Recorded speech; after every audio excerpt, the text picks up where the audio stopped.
Hey guys, what is up? You may have noticed lately that seller concessions are playing a much larger role in your deals. And I'm not talking about seller concessions where you have a strapped for cash buyer looking for any sort of help that she or he can find. Rather, I'm talking about these do or die seller concessions where the loan officer that is supporting the buyer in your deal is demanding that seller concessions are there to keep the deal alive altogether. Look, if you haven't come across this at all, count your blessings. But if you have, we're going to briefly talk about why this is occurring in the first place. I want to make sure that I'm giving you guys the information to keep you knowledgeable and to make you a sharper tool in the field.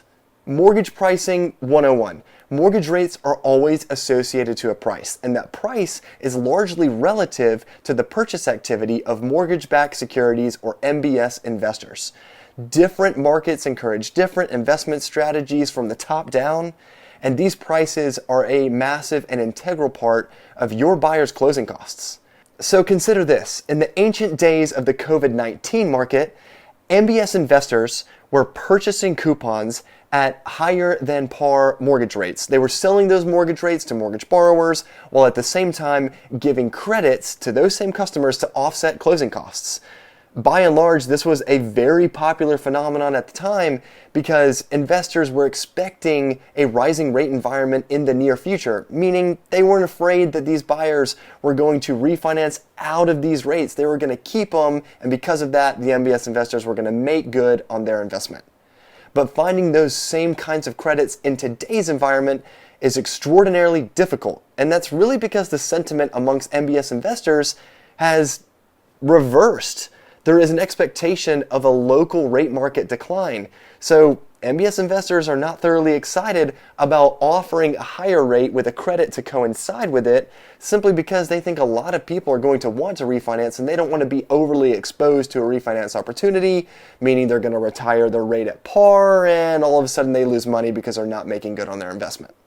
So all in all, this makes it very difficult for your buyers to find a rate option where they can offset closing costs up front.